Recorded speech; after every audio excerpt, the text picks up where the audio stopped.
होगा, सिर्फ गदा उठा लेने से आप लोगों को भी, आप लोग भी खुश हो गए, अरे अरे अब तो गदा उठा लिया है, अब तो मोदी जी जरूर हेल्प करेंगे। पाकिस्तान का घंटा घंटा नहीं हेल्प करने वाले हैं, घंटा नहीं हेल्प करने वाले हैं, एकदम खुले आम छुट्टे अल्फाज के साथ बोल रही हूं मैं, नहीं है इसके अलावा।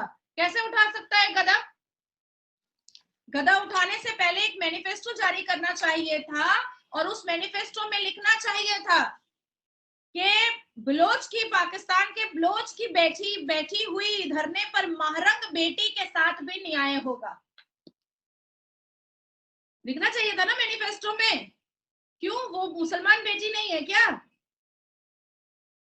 मैनिफेस्टो में नवाज शरीफ के और ये भी होना चाहिए था कि किसी की भी मस्जिद को बम से नहीं उड़ाएंगे, क्योंकि वहां पर भी अल्लाह का कलामी होता है, और वहां पर भी अजान ही होती है, वहां पर भी अशहदु अल्ला इलाहा ही पढ़ा जाता है, अल्लाह अकबर ही पढ़ा जाता है, वहां पर भी अरशदों के द्वारा यही बताया जाता है कि अल्लाह एक है, पाक और बेऐब है, इसके अलावा कोई खुदा नहीं है, वहां पर भी यही बताया जाता है। पर जैसे ही अल्लाह अकबर होता है, धूम, फट गया। किस लिए? और फिर बाद में क्या आता है न्यूज में कि वो अहमदिया की मस्जिद थी, वो बरेलवी की मस्जिद थी, वो शियाओं की मस्जिद थी, इसलिए आप लोग उसको तोड़ देते हैं। क्यों आपके यहाँ 18 सितंबर 2023 में मस्जिद डिमोलिश नहीं किया था? नहीं किया था अहमदिया का बोल करके? Ahmadi worship place mosque Pakistan Punjab demolish by extremist official. 16 April 2 मंदिरें तोड़ते हैं आप, मस्जिदें तोड़ते हैं आप, इमामबाड़ा तोड़ते हैं आप, चर्च तोड़ते हैं आप, गिरजा तोड़ते हैं आप यहूदियों के कब्रिस्तान को आप पार्क बनाते हैं, आप शारदा पीठ मंदिर को आप कॉफी हाउस बनाते हैं, और आप ये कह रही हैं आज मुझसे कि हम आप, और बड़ी खुशी खुशी कह रही हैं आप, तो वो अगर प्राइम मिनिस्टर बन जा रहे हैं तो उनके ये गदा उठा लेने से भारत के मोदी जी अट्रैक्ट हो जाएंगे, तो ये भूल है, ये भूल है। पूछना चाहती हूँ कि मुफ्ती तारिक मसूद कोई फतवा नहीं जारी करेंगे? मुफ्ती तारिक जमील कोई फतवा नहीं जारी करेगा? नहीं जारी करेगा? करना चाहिए ना, करना चाहिए ना। अरे आप तो बिना दुपट्टे के अगर निकल जाती हैं तो आपको मर्द लोग बेइज्जत कर देता है। क्यों, मैं झूठ बोल रही हूँ क्या? बाकी कुरान में जहां पर इंसानियत की बात है वो आप मानेंगे नहीं, जहां पर एजुकेशन की बात है वो आप मानेंगे नहीं, तो फिर भैंस के आगे बीन बजा करके तो कोई फायदा होगा नहीं।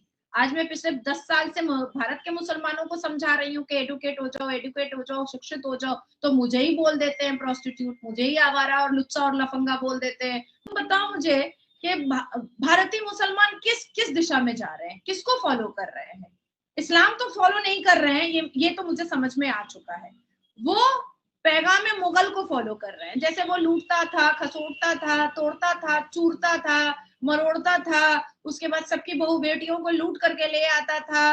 उसे हमें दुश्मनी नहीं रखनी चाहिए, वो अपनी स्ट्रैटेजी सेट करने में लगे हुए हैं।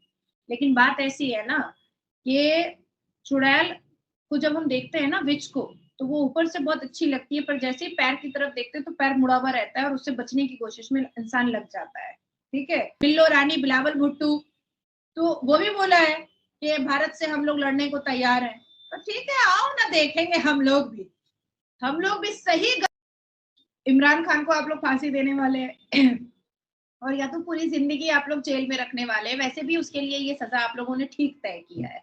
बड़ा अश्लील है, बड़ा बदतमीज बेहुदा मर्द था, बहुत बेहुदा है इमरान खान। मतलब मेरे सामने तो वो नाना दादा के उम्र का है, पर अगर आप जैसी बच्चियां अगर सामने खड़े हो जाए तो भी उसकी नजर भटक जाए, तो भी वो अश्लीलता का खड़े खड़े वो मतलब शिकार है, खड़े मिसाल है वो। मुझे तो ऐसा लगता है कि इमरान खान अपने घर की बकरी और कुतिया को भी छोड़ता नहीं होगा, उसको भी लपेट लेता होगा बिस्तर पर। तो उसका जो हिसाब किताब हुआ है वो एकदम सही हुआ है। जैन साथियों, नवाज शरीफ जो कि पाकिस्तान का पूर्व प्रधानमंत्री भी था, उसने गदा उठा लिया। सोचा ये हिंदू धर्म से रिलेटेड है तो शायद इससे भारत खुश होगा, भारत यानी कि भारत का पीएम प्रधानमंत्री खुश होगा और शायद उसके साथ कुछ रिश्ते सुधार ले। वो उसके ध्यान में था। और इस समय चुनाव भी हो रहा है जो कि नाम के लिए है, क्योंकि वहाँ पर जो चुनाव हो भी रही है इस समय, इतनी सारी खबरें आ रही है कि वहाँ जो चुनाव सिर्फ नाम के लिए कराया जा रहा है और लोगों में भी घूस रुपए बांटे जा रहे हैं। और जो दूसरी तरफ इमरान खान, उसकी पार्टी भी कोशिशें में लगी पड़ी है बस नाम के लिए, क्योंकि वो खुद इस समय जेल में पड़ा है। और आपने उसकी बात सुना ही कि उसने कि किस तरह से अश्लीलता का प्रमाण रह चुके हैं वो। और इसके अलावा वो 3 शादियां भी कर चुका है। शायद चौथी पे भी उसकी नज़र आ जाए, बस वो जेल से बाहर आने की देर है बस एक बार उसकी। और अभी हम जब देख ही रहे हैं कि पाकिस्तान में चुनावी दशा ये है, तो इसके बारे में कोई ऑफिशियल मीडिया इतना सही से बात नहीं करेगा, क्योंकि ऑफिशियल मीडिया की बात करें टीवी चैनलों में तो जो स्थान भारत का है वही पाकिस्तान का भी है। बाकी आपने खुद देखा कि ये जो बोल रहे थे वो भारत की वकील थी, मुस्लिम वकील थी।